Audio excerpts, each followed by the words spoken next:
بسم الله الرحمن الرحيم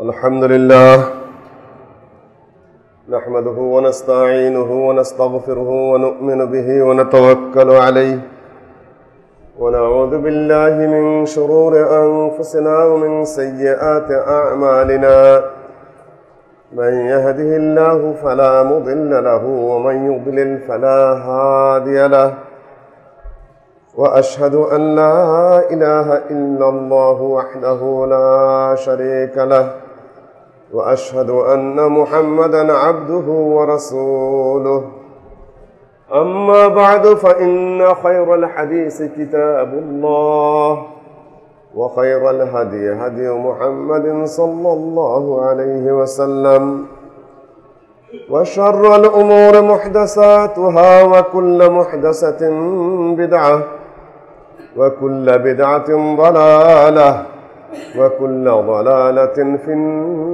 النار أما بعد فأعوذ بالله من الشيطان الرجيم بسم الله الرحمن الرحيم قاف والقرآن المجيد بل عجبوا أن جاءهم منذر منهم فقال الكافرون هذا شيء عجيب أإذا متنا وكنا ترابا ذلك رجع بعيد قد علمنا ما تنقص الأرض منهم وعندنا كتاب حفيظ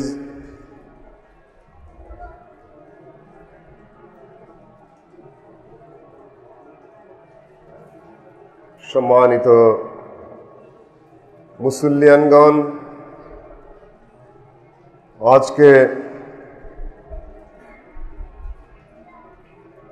যে বিষয়ে খুতবার জন্য আমাকে এখানে আসার পরে দৃষ্টি আকর্ষণ করা হয়েছে, সেই বিষয়টির উপরে আমি আপনাদের সামনে কোরআন এবং হাদিসকে অবলম্বন করে একটি সংক্ষিপ্ত আলোচনা করার চেষ্টা পাবো ইনশাআল্লাহ আজিজ।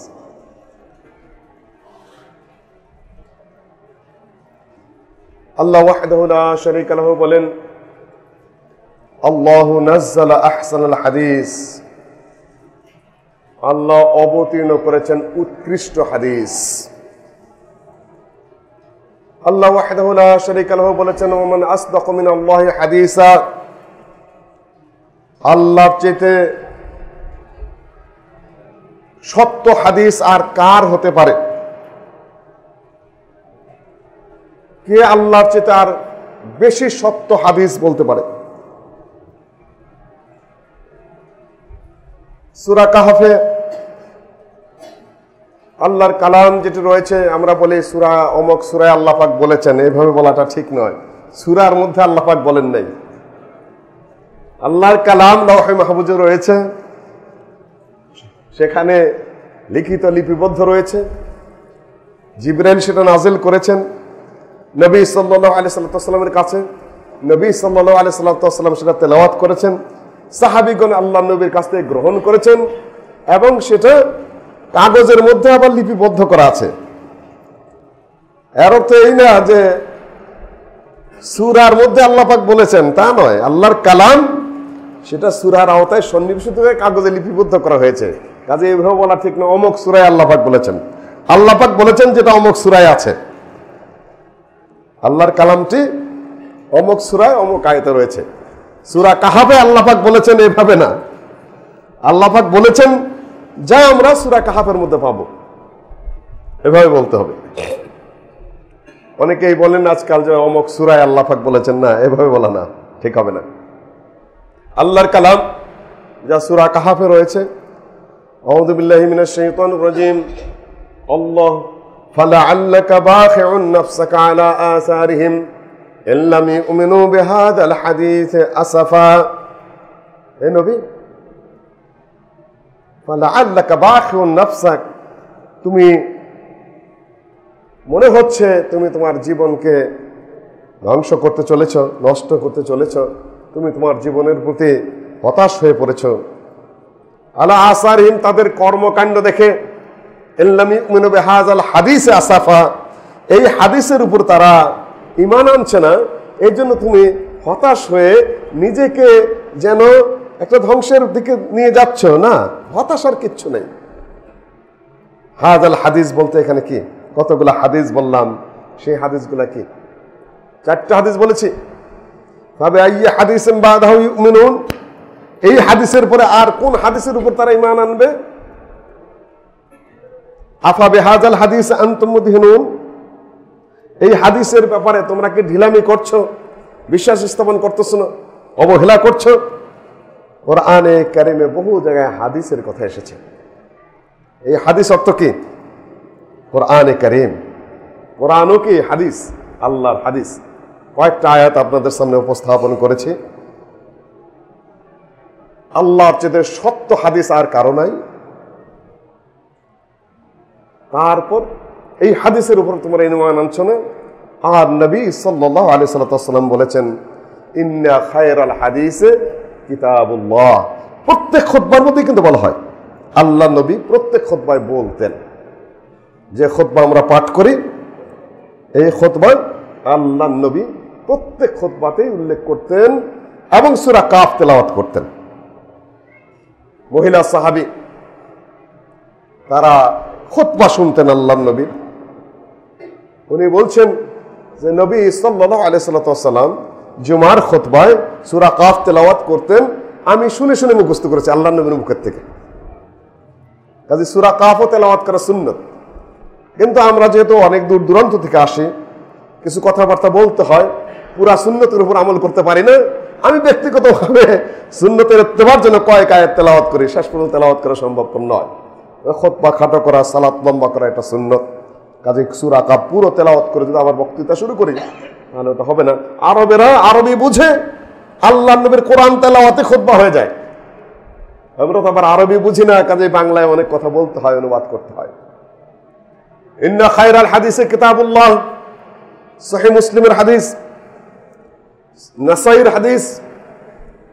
যে উৎকৃষ্ট কথা হলো কোনটা? আল্লাহর কালাম। কাজে আল্লাহর কালামও কি হাদিস, সেটা আল্লাহর হাদিস। আর রসুলের হাদিসও কি হাদিস, সেটা হলো আল্লাহ নবীর কথা, আল্লাহ নবীর কাজ, আল্লাহ নবীর সম্মতি, তিনটেই হাদিস। আল্লাহ নবীর কথা, আল্লাহ নবীর কাজ, আল্লাহ নবী সম্মতি দিয়েছেন, সেটাও হাদিস।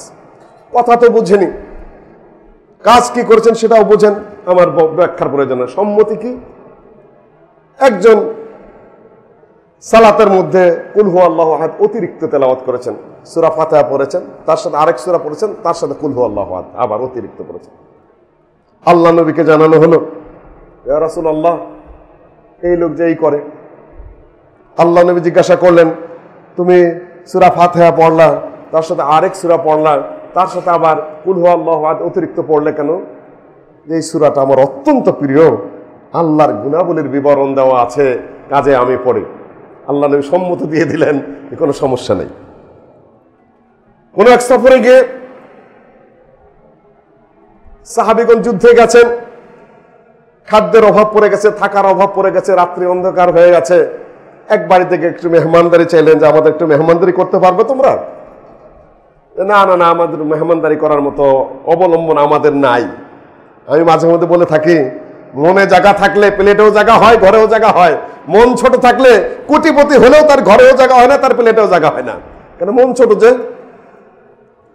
কিন্তু মনটা যদি বড় হয়, আপনি যদি দরিদ্র হন, এক গ্লাস পানি বাড়ায় এমন ভাবে দিবেন যে আপনার প্রতি মেহমান সন্তুষ্ট হবে, এক গ্লাস পানি পান করেই। লোকটার আন্তরিকতা আছে, মনটা বড় আছে। আবার অনেকে অনেক টাকা পয়সা আছে, মেহমানদারি করেন একটু প্রদর্শনীর মধ্যে, একেবারে এটা বাড়ি করছেন, ওটা বাড়ি করছেন, নানান কিছু হুর হাঙ্গামা, পথে দেখা এলে আবার আয় দিয়ে ঘাড় মোড়া চলে যাচ্ছেন। এটা আন্তরিক মেহমানদারি না। যা আছে, ছোট আছে, ক্ষুদ্র আছে, ওটা আন্তরিকতার সাথে পরিবেশন, ওটা আল্লাহর কাছে প্রিয়। যাই হোক, আমি বলছি মনে জায়গা না হলে ঘরেও জায়গা হয় না, চেয়ারেও জায়গা হয় না, প্লেটেও জায়গা হয় না। আর মনটা যদি বড় থাকে, ওর মধ্যে একটু জায়গা হয়, তিনজনে মিলাও এক প্লেট খাওয়া যায়। আলহামদুলিল্লাহ, মেহমানদারি করলো না। সাহাবীরা এক জায়গায় তাঁবু পেরে বসে পড়লেন। রাত্রে ওই বাড়িতে একজনের সাপে কেটে দিল, বিষাক্ত সাপ দংশন করেছে। এসে বলছে যে আপনাদের মধ্যে কি এমন কেউ আছে যে ঝাড়া দিতে পারেন, সাপের বিষ নামাইতে পারেন? যে পারি, কিন্তু করব না। তোমরা মেহমানদারি করো নাকি? আসলে তো আলাদা কিছুই জানে না। যে কি চাও তোমরা? যে এক পাল ছাগল দিতে হবে, তাতেই রাজি। সাহাবীগণ গিয়ে সেখানে শুধু সূরা ফাতিহা ঝাড়া শুরু করে দিলেন, বিষ নেমে গেল। এক পাল ছাগল দিয়ে দিল। কিন্তু ছাগল নেওয়ার পরে তারা চিন্তা করছে, ছাগল তো নিলাম, ওর জায়েজ হইল কিনা? আল্লাহর নবীর হুকুম ছাড়া এটা আমরা খাইতেও পারবো না, বন্টনও করতে পারবো না। মদিনায় ফিরে আসার পরে আল্লাহর নবীর কাছে গিয়ে ঘটনা বর্ণনা করার পরে বললেন যে আমরা কি এই ছাগল নিতে পারবো ইয়া রাসূলুল্লাহ? ও নিতে তো পারবেই, থাকলে আমাকে একটা দিও। এই যে আল্লাহর নবী সম্মতি দিলেন, কিন্তু শিরকি ঝাড়া নয়, সূরা ফাতিহা। আল্লাহ নবী বলেছেন সূরাতুল ফাতিহা শিফাউন লিকুল্লি দা, সূরা ফাতিহা প্রত্যেক রোগের জন্য চিকিৎসা। তবে এরকম ঈমান লাগবে, আন্তরিকতা লাগবে, আল্লাহর কাছে কবুল হইতে পারে, ভালো হতে পারে, নাও হতে পারে, কিন্তু চিকিৎসা। এই সম্মতি দিলেন আল্লাহর নবী। এই যে এটাও হাদিস হিসাবে গণ্য হলো, সহিহুল বুখারীতেই বিবরণটা রয়েছে। আমি আগের দুটো বিবরণ দিলাম না, কথা আল্লাহ নবীর কথা, আল্লাহ নবীর কাজ, আল্লাহ নবীর সম্মতি। সম্মতিটা যেহেতু বুঝতে একটু কষ্ট হইতো, এটা আমি ব্যাখ্যা বিবরণ দিলাম। তিনটাই হাদিস। আমি কিন্তু খুতবার শুরুতে উল্লেখ করিনি এই বিষয়টা কি দিয়েছে। এখানে আসার পরে বললেন ভাই বিষয়টা আপনারা বুঝে নেবেন যে আহলুল হাদিস কি অর্থ। দুইটা হাদিস, একটি হলো আল্লাহর হাদিস, অনেকগুলো আয়াত দিয়ে বলেছি কোরআন আল্লাহর হাদিস, আল্লাহর কথা, আল্লাহর কালাম। আর রাসূলের হাদিস শুধু রাসূলের কথা নয়, রাসূলের কথা, কাজ, সম্মতি যা আমাদের কাছে শুদ্ধ সনদে এসে পৌঁছেছে সেগুলো সবই কি হাদিস, সুন্নাত। দুইটা যারা মানে কিভাবে? কোনো শর্ত নেই, নিঃশর্ত ভাবে, আনকন্ডিশনাল। অনেকে শর্ত সাপেক্ষে মানে, সেটা কি এক বক্তৃতা এটা পুরা করা যাবে না, আজকে শুধু আমি ভূমিকা দিয়ে যাচ্ছি। শর্ত কি? সহিহ হাদিসে, সহিহ সনদে, সহিহ বুখারী, সহিহ মুসলিমে এসেছে হাদিস, বিশেষ করে সহিহ মুসলিমে। সেটা হলো, আমি নিঃশর্তভাবে হাদিস মানার কথা বলছি। কোরআন তো নিঃশর্তভাবে মানবেনি। কোরআনের তাফসির কোরআন দিয়ে করতে হবে, কিংবা কোরআনের তাফসির হাদিস দিয়ে করতে হবে, না হলে সাহাবীদের কথা দ্বারা কোরআনের তাফসির করতে হবে।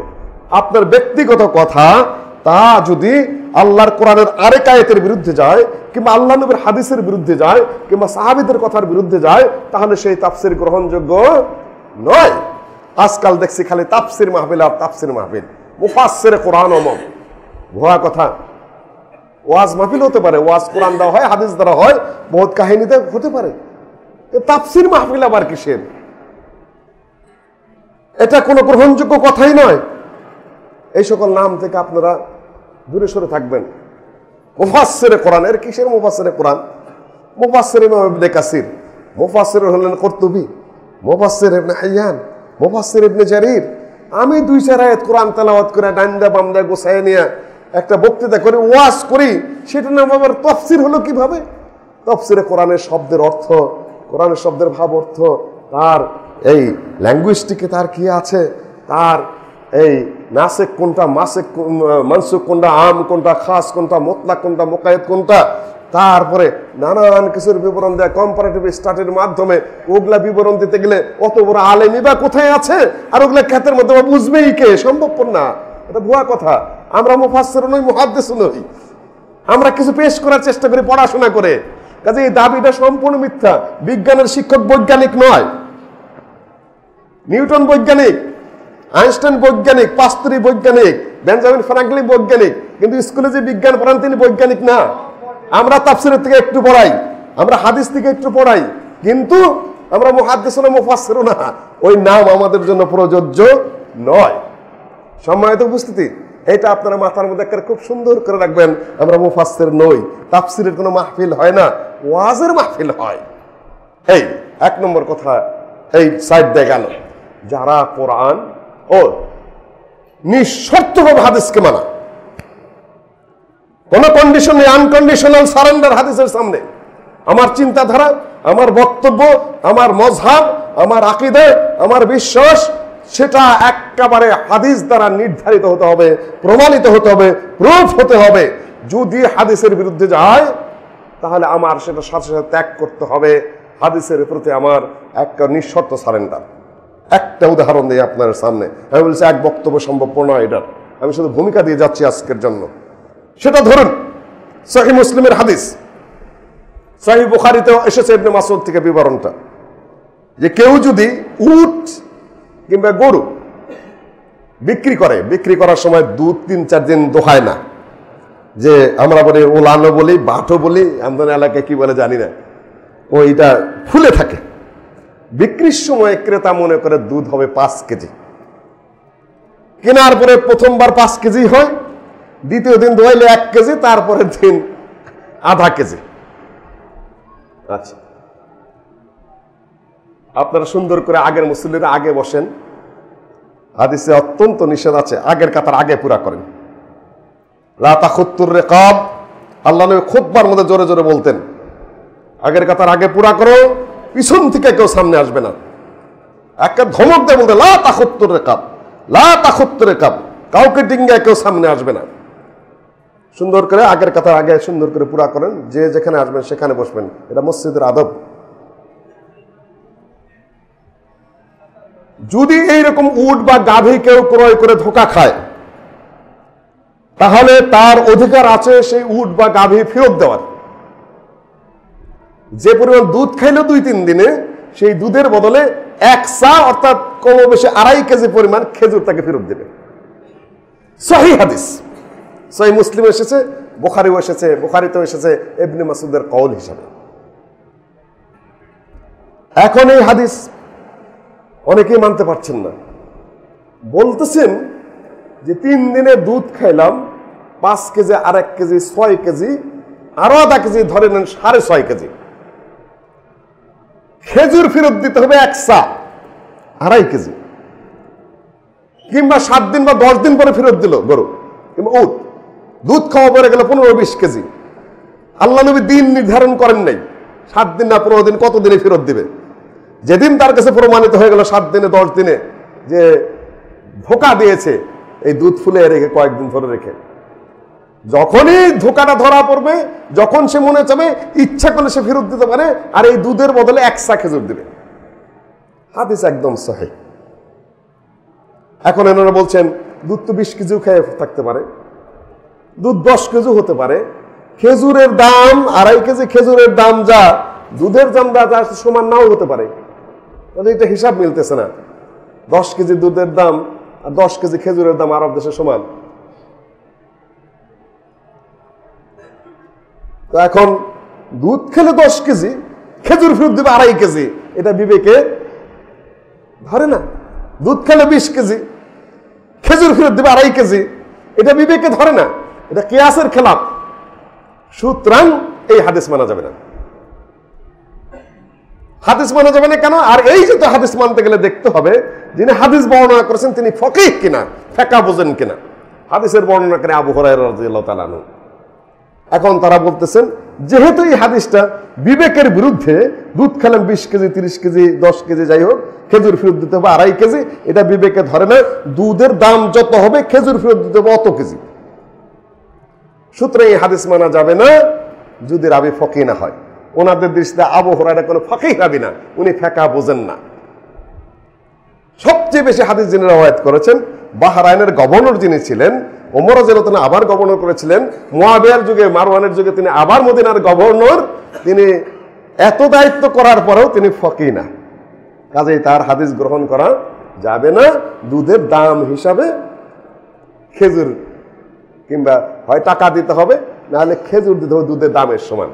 মানে কন্ডিশন দাঁড় করাই দিলেন হাদিস মানার ক্ষেত্রে, অথচ হাদিস সহিহ বুখারী সহিহ মুসলিমে রয়েছে। আমরা যারা আহলে হাদিস পন্থী, যারা আহলে হাদিস পন্থী, নো কন্ডিশন। আল্লাহর নবী বলেছেন তুমি এই করবে আমি তাই করবে, এখানে আমার বিবেচনা খাটানো যাবে না। আনকন্ডিশনাল সারেন্ডার, একেবারে নিঃশর্ত সারেন্ডার হাদিসের সামনে। যেহেতু হাদিস শুদ্ধ সনদে প্রমাণিত, সেখানে আমরা কোনো পেঁচাপেচিতে যেতে পারবো না। নবী সাল্লাল্লাহু আলাইহি ওয়াসাল্লামের যুগ, আল্লাহ নবী বললেন, হাদিস সুনানে আবু দাউদে এবং হাদিস তিরমিজিতে, তিরমিজির হাদিসের সনদে একটু ত্রুটি আছে, কিন্তু সুনানে আবু দাউদের হাদিস অত্যন্ত শুদ্ধ। افترقت اليهود على 71 فرقة وافترقت النصارى على 72 فرقة وستفترق أمتي على 73 فرقة كلهم في النار إلا واحدة قيل من هم يا رسول الله قال ما أنا عليه وأصحابي। বহু সূত্রে বর্ণিত, আল্লাহ নবী বললেন, শোনো, ইহুদিরা হয়ে গেছে 71 ফেরকা, খ্রিস্টান হয়ে গেছে 72 ফেরকা, আমার উম্মতে মুহাম্মদী হয়ে যাবে 73 ফেরকা। এর মধ্যে 72 ফেরকায় জাহান্নামে যাবে, একটি ফেরকা মাত্র মাপ পাবে, মুক্তি পাবে, জান্নাতে যাবে। সাহাবীরা বললেন, তারা কারা? আল্লাহ নবী একটা সংক্ষেপ জবাব দিলেন, এত কথার দরকার নেই, একটা সোজা কথা, মা আনা আলাইহি ওয়া আসহাবী, আমি এবং আমার সাহাবীগণ যার উপরে আছে, এর উপরে যারা থাকবে তারাই নাজাত প্রাপ্ত। এর বাইরে যাইয়া আপনি যত যুক্তি খাটান, যত বুদ্ধি খাটান, যতই আজানের আগে আসসালাতু আসসালাম আলা রাসূলুল্লাহ, কে বলছে আপনাকে? আপনি নিজের থেকে যুক্ত করছেন, এটা আল্লাহর নবীর সুন্নাত নয়। ওয়াদ-দারাজাতুর রাফিয়া, একেবারেই জয়ীফ ওইটুকু। আপনি আনকন্ডিশনালি নবীর কথা মানতে পারছেন না, যেটা জয়ীফ, যেটা পরিত্যক্ত, ওইটুকু নিজের থেকে যোগ করা বা দুর্বলের থেকে সংযোগ করা, শুদ্ধ আমলের যেটা আপনি প্রাধান্য দিচ্ছেন। এই জন্য মাঝে মধ্যে আমি বলে থাকি যে আজকাল পরীক্ষকরা আল্লাহ নবীর একটা হাদিসের উপর আমল করতেছেন, বিসিএস পরীক্ষায় এবং বিশ্ববিদ্যালয়ের ভর্তি পরীক্ষায়। সেটা হলো মাইনাস পয়েন্ট। ভুল অ্যান্সার করবেন, নাম্বার কাটা যাবে, অরিজিনাল নাম্বার থেকে আপনার নাম্বার কাটা যাবে। আমার বাচ্চাটা পরীক্ষা দিল, ভর্তি পরীক্ষা বিশ্ববিদ্যালয়ে, জিজ্ঞাসা করলাম কত পেজ, কত অ্যান্সার করেছ? যাবো এই 53, 53.5 হবে। অন্য ছাত্রদের জিজ্ঞাসা করলাম গোল্ডেন পাওয়া কত, 80 দিছি, 90 দিছি, সব ফেল করলো। আমার বাচ্চাটাই টিকে গেল ঢাকা বিশ্ববিদ্যালয়ে। ঘটনা কি, যে আব্বু আমি যতটুকু বুঝেছি কারেক্ট অ্যান্সার করছি, কোনো অনুমান করে অ্যান্সার করি নাই, যেটা সন্দেহ যায় আমি দাগও দিইনি, আমার নাম্বার কাটা যায় নাই কমপক্ষে। বেদাতের মাইনাস, বেদাতের মাইনাস মনে রাখতে হবে। আপনি নিজের থেকে আনকন্ডিশনালি একটা হাদিসের প্রতি সারেন্ডার করতে পারেন নাই, আপনি হাজার কথা বানায় বানায় বলেন আন্দাজে ফান্দাজে। আজানের আগে বাড়ান, আজানের পরে বাড়ান, সালাতের আগে বাড়ান, সালাতের পরে বাড়ান, অজুর আগে বাড়ান, অজুর পরে বাড়ান, খামাখা দোয়া একটা বানান। এখন তো মাশাআল্লাহ, আগে তো ছিল শুধু সালাত, তারপরে তো মাঠের মধ্যে মোনাজাত, এখন টিভি দেখে দেখে মোনাজাত। ওই প্রকার রানী নাকি দৈনিক হাজার হাজার ডিম পারে, বেদাতি হুজুররা দৈনিক হাজার হাজার ডিম পারে। সেটার বাড়তি এমন, সেটার কাটতি এমন, সেটা ছড়ে এমন বিস্ময়কর ভাবে আগুনের মতো ছড়ে যায়, পুরে ছারখার করে দেয় মানুষের আমলকে। কোরআন হাদিস মানতে চায় না, শুনতে চায় না ঠিক মতো। যেখানেই দেখা যাবে যে বেদাত, যেরকম ধরনের শুদ্ধভাবে চলা কঠিন, কিন্তু এই জায়গায় যদি আপনি রোগ জীবাণু ছেড়ে দেন, মুহূর্তের মধ্যে রোগ জীবাণু ঘরে ঘরে সার্কুলার হয়ে যায়। বেদাত হলো রোগ জীবাণু, একেবারে মুহূর্তের মধ্যে দেশ দুনিয়া ছেয়ে যায়। আমরা সেটাকে কি করি, ভ্যাকসিন দেওয়ার চেষ্টা করি, রোগ মুক্ত করার চেষ্টা করি, নিরাপত্তা দেওয়ার চেষ্টা করি সহিহ হাদিসের মাধ্যমে। তা আমাকে দেখতে পারে, ডাক্তার তো দেখতে পারে ঠিকই, ডাক্তারের কাছে ঠিকই যায়, কিন্তু আমরা যারা কোরআন হাদিসের ডাক্তার এবং সমাজকে একেবারে জাল থেকে, জয়ীফ থেকে, বেদাতের পচন থেকে, সংক্রমণ থেকে, মহাক্রমণ থেকে রক্ষা করার চেষ্টা করে বলে এরা হয়ে গেছে ওহাবি, এরা সালাফি, এরা আহলে হাদিস, এরা রফাদানি, নানান অভিভূত করে থাকে। সম্মানিত ভাই, আল্লাহ নবী বলেন মা আনা আলাইহি ওয়া সাহাবী, দান মামের কোনো কথা নাই, আমি এবং আমার সাহাবীগণ যার উপরে আছে তারই উপরে কিয়ামত পর্যন্ত টিকে থাকবে, মুক্তি পাবে ইনশাআল্লাহ। তোমাদের বাড়তি কোনো কাজের প্রয়োজন নাই। অঙ্কের মতো মার্ক, কারেক্ট মার্ক। এটা সোনাবানের পুঁথি, অঙ্কের খাতায় সোনাবানের পুঁথি লেখার কোনো দরকার নেই। আপনি যা বুঝেছেন রাইট তাই লিখবেন, আপনার মাইনাস পয়েন্ট নেই, আপনার অতিরিক্ত কাহিনীও নেই, এক্সামিনারও আপনার উপর রাগান্বিত হবেন না, এবং আপনি যাহা ইনশাআল্লাহ পাস করে যাবেন। এটা সলিড কথা, পরিষ্কার পরিচ্ছন্ন কথা। ইয়াউমা নাদউ কুল্লা উনাসিন বিইমামিহিম, সূরা আল ইসরার 71 নম্বর আয়াত, সুবহানাল্লাযী সূরা। ইয়াউমা নাদউ কুল্লা উনাসিন বিইমামিহিম, যেদিন আমরা ডাকবো কুল্লা উনাসিন, প্রত্যেক ব্যক্তিকে, বিইমামিহিম, তাদের ইমামের সাথে ডাকবো। আল্লাহ পাক কিন্তু ইমামের সাথে ডাকবেন, একা একা ডাকবেন না, মনে রাখবেন। ইমাম নিয়োগে সাবধান, ইমাম ধরতেও সাবধান। মানে পীর ছাড়া পার নাই, মুর্শিদ ছাড়া গতি নাই, তাই না? আল্লাহ পাক বলেন ইয়াউমা নাদউ কুল্লা উনাসিন বিইমামিহিম, তাদের ইমামদের সাথে ডাকবো। ইমাম বলতে আমাদের ইমামকে একজন ইমাম। ইমাম ইবনে কাসির বলেন হাদা শারাফুন লিআসহাবিল হাদিস লিআন্না ইমামাহুম আন-নবী মুহাম্মদ সাল্লাল্লাহু আলাইহি ওয়াসাল্লাম। এই আয়াতের ব্যাখ্যায় ইমাম ইবনে কাসির স্বয়ং বলতেছেন সূরা ইসরার 71 নম্বর আয়াতের ইমামের সাথে ডাকা হবে। তিনি উল্লেখ করছেন যে এইটাই আহলুল হাদিসের সবচেয়ে বড় গৌরবের বিষয়, তাদের ইমাম একজন, তিনি হলেন নবী মুহাম্মদ সাল্লাল্লাহু আলাইহি ওয়াসাল্লাম। হাদা আকবারু শারাফুন লিআসহাবিল হাদিস লিআন্না ইমামাহুম হুয়া আন-নবী সাল্লাল্লাহু আলাইহি ওয়াসাল্লাম। কিয়ামতের দিন আমরা অবশ্যই নবী মুহাম্মদ সাল্লাল্লাহু আলাইহি ওয়াসাল্লামের ইমামতে ওঠার চেষ্টা করব। যখন আমাদের এই কবর দেওয়া হয় বিসমিল্লাহ আলা মিল্লাতে, না কোনো ইমামের নাম বলি, অমুক ইমামের মাযহাব অনুযায়ী, অমুক পীরের তরিকা অনুযায়ী মাটি দিচ্ছি নাকি, তখন ইমাম একজন। আর যখন আমলের প্রসঙ্গ আসে, যখন আকীদার প্রসঙ্গ আসে, তখন বলে অমুক ইমামের মাযহাব, অমুক পীরের তরিকা। হলো না, শুদ্ধ হলো না? ইমাম একজনই, ইমাম আল আযম একজনই, যিনি সকল নবীদের ইমাম। এটাও ইমাম ইবনে কাসির উল্লেখ করেছেন সূরা আলে ইমরানের 81 নম্বর আয়াতের ব্যাখ্যা করতে গিয়ে। ওয়াদাখাযাল্লাহু মিনান নাবিয়্যিনা মিসাকাহুম, আল্লাহ পাক প্রত্যেক নবীর কাছ থেকে ওয়াদা নিয়েছেন যে তোমাদের যারাই নবী মুহাম্মদকে পাবে তার ইত্তেবা করতে হবে। সূরা আলে ইমরানের যতটুকু মনে পড়ছে 81 এবং 82 নম্বর আয়াত, প্রত্যেক নবীর কাছ থেকে আল্লাহ পাক ওয়াদা নিয়েছেন। যদিও আল্লাহর নবী সবার শেষে আসবেন, কিন্তু তারপরে ওয়াদা নিয়ে নিয়েছেন এটা দৃষ্টি আকর্ষণের জন্য, তার গুরুত্ব বাড়ানোর জন্য, যে একেবারে কোরআনের আয়াত দ্বারা প্রমাণিত যে যদি তোমরা কেউ নবী মুহাম্মদকে পাও, তুমি যে নবী হও না কেন, নবী মুহাম্মদের ইত্তেবা তোমাকে করতেই হবে। এটা আল্লাহর নবীর সবচেয়ে বড় মর্যাদা। নবীদেরকে নির্দেশ দেওয়া হয়েছে নবী মুহাম্মদকে পেলে তাকে ইত্তেবা করার জন্য, আর আপনি নবী মুহাম্মদকে ডাইরেক্ট মানতে পারতেছেন না, অমুক পীরের তরিকা ধরে যাইতে হবে, অমুক মাযহাব ধরে তার কাছে যাইতে হবে। ডাইরেক্ট মানতে সমস্যা কোন জায়গায়? আপনার আপত্তি কোন জায়গায়? সম্মানিত ভাই,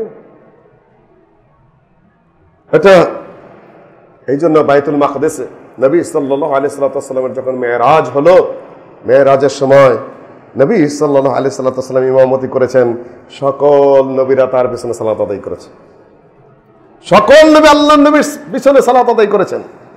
এমনকি ওমর রাদিয়াল্লাহু তাআলা আনহু একদিন আল্লাহর নবীর সামনে তৌরাতের একটা পাতা নিয়ে এসে পড়লেন আর বললেন, ইয়া রাসূলুল্লাহ, এর মধ্যে তো কিছু ভালো ভালো কথা আছে, আমরা কি এটা পড়তে পারি না?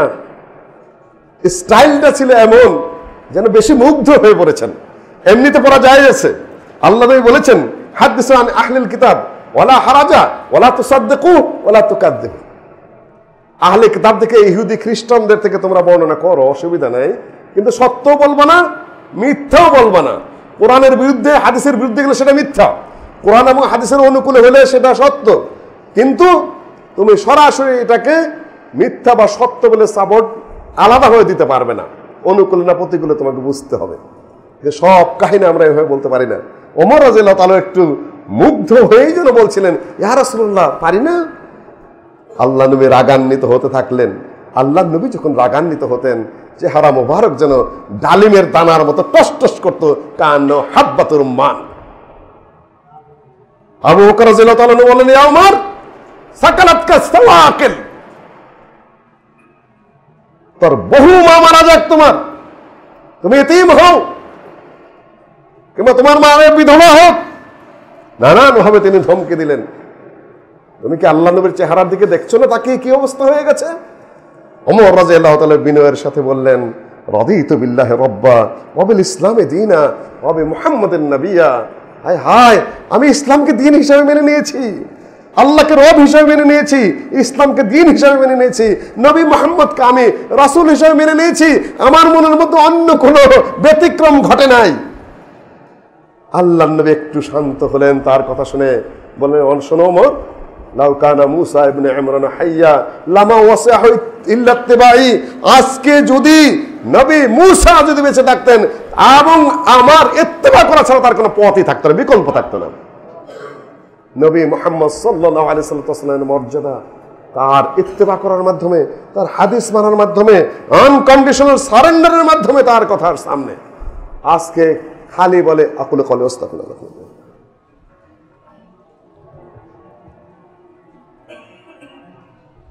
আজকে বলে যে আহলে হাদিসরা ওহাবি টোহাবি নানান কিছু গালিগালাজ করে, নবীকে মহব্বত করে না গো, নবীকে ভক্তি করে না।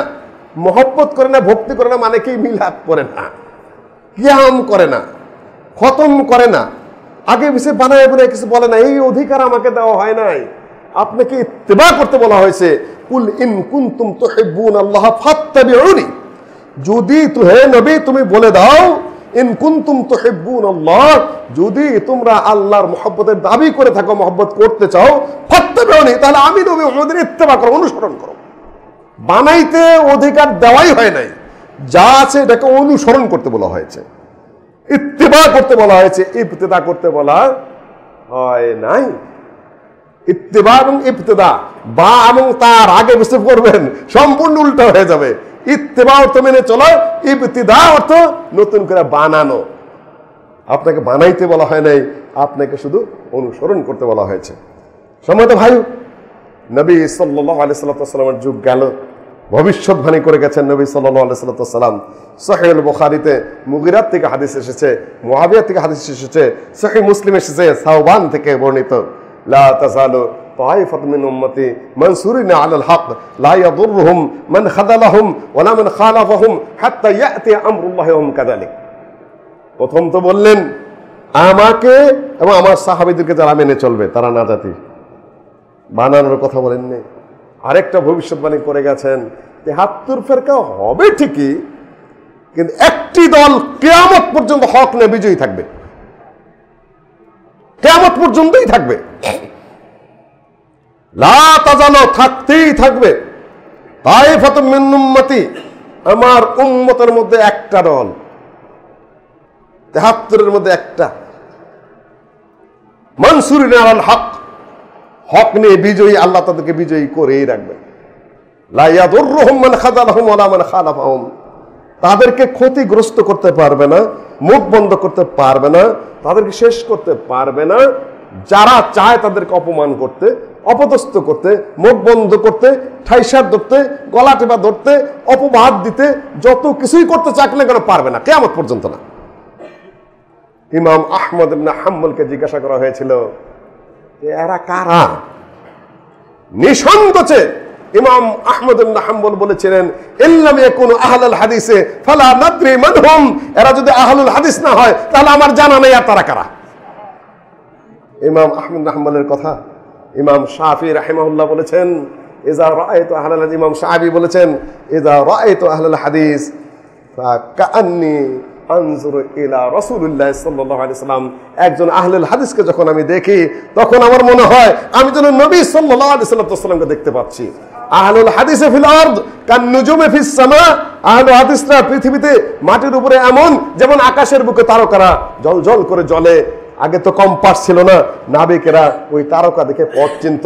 সঠিক পথ পেতে চান, সঠিক পথ পেতে চান, সঠিক ইবাদত পেতে চান, সঠিক আকীদা পেতে চান, আহলুল হাদিসের কাছেই পাওয়া যাবে।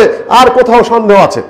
সৌদি আরবের বিশ্ববিদ্যালয়ের সময় পড়াশোনা করেছি, সব সাবজেক্ট সারা পৃথিবীর আলেমেরা পড়ায়, মিশরি আলেমেরা পড়ায়, তারপরে ফিলিস্তিনের আলেমেরা পড়ায়, পাকিস্তানি আলেমেরা পড়ায়, ইংরেজি বিজ্ঞান একটা পাশ্চাত্যের আলেমেরাও পড়ায়, আমরা পড়েছি তাদের কাছে। কিন্তু আকীদার কিতাব নো, সৌদি ছাড়া আর কেউ পড়াইতে দেবেই না, যত বড় আল্লামা হোক, কারণ সে ভুল করবে, সহিহ আকীদার ব্যাপারে ভুল করবে।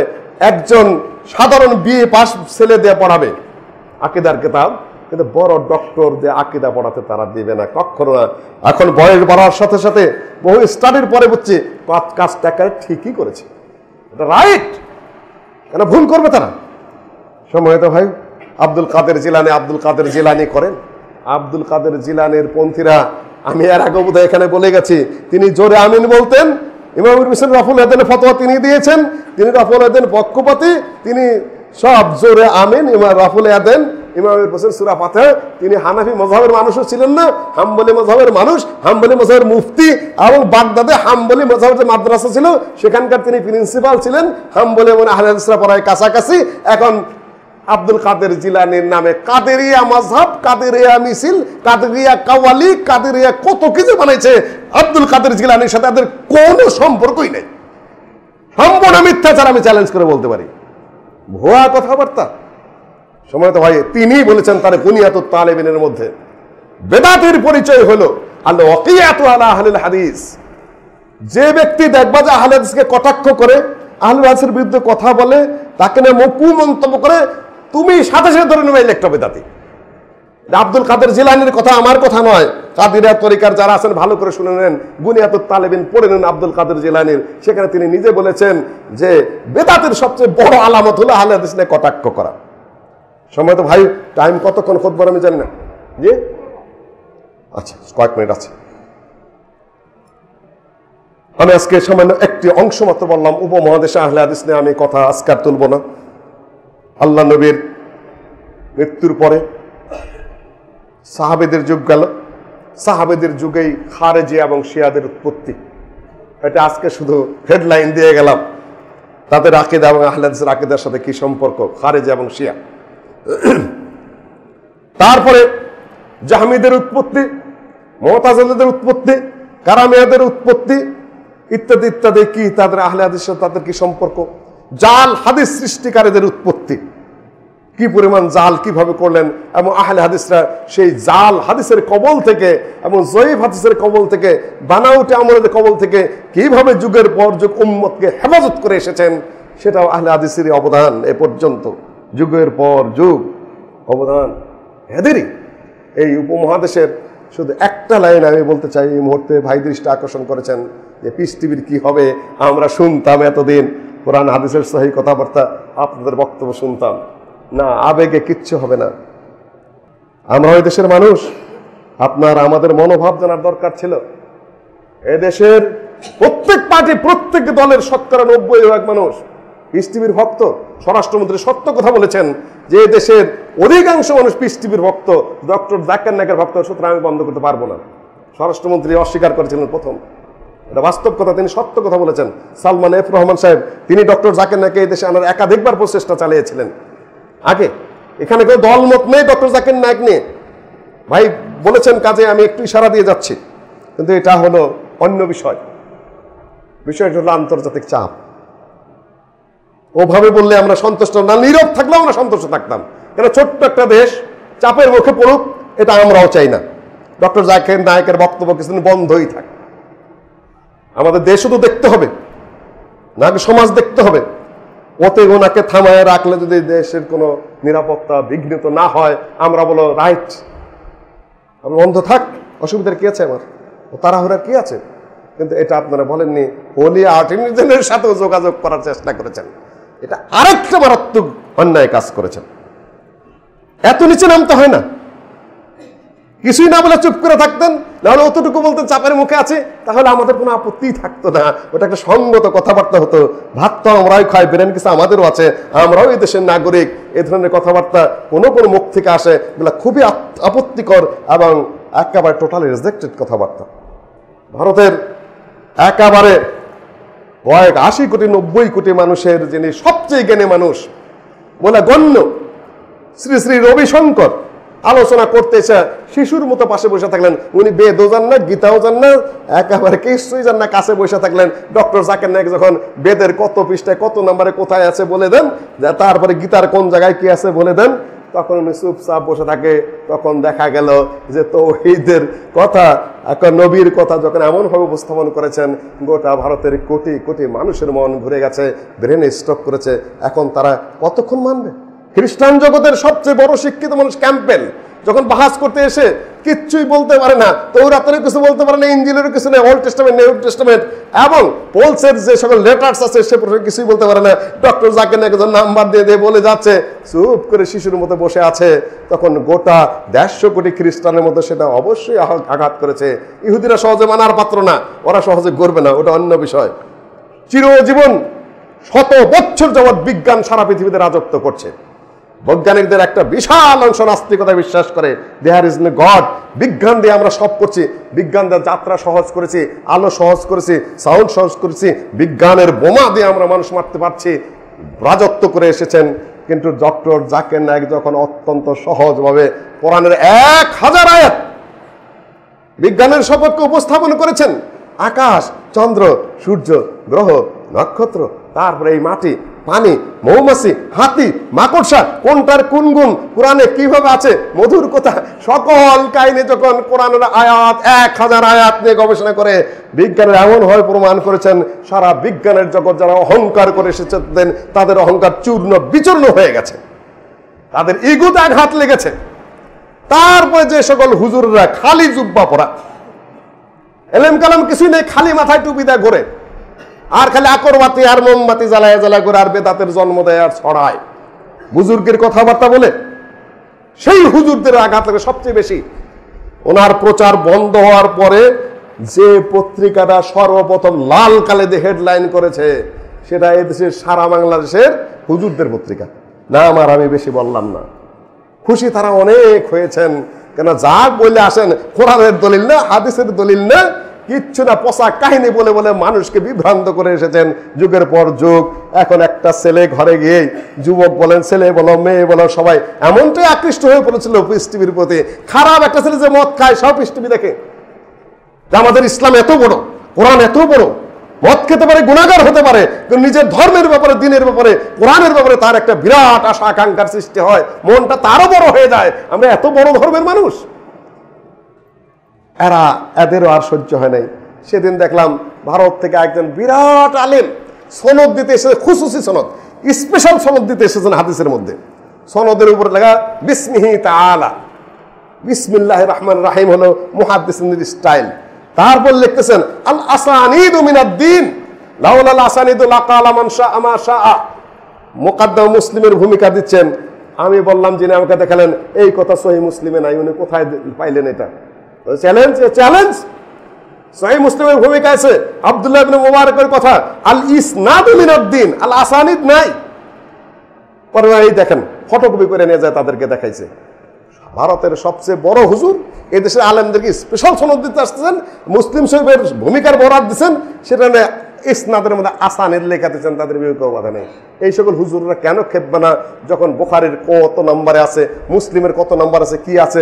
এই হুজুররাও তো, এই হুজুরদের ভাত মরা শুরু হয়েছিল, এনারা সবচেয়ে বেশি ক্ষিপ্ত হয়ে পড়েছিলেন।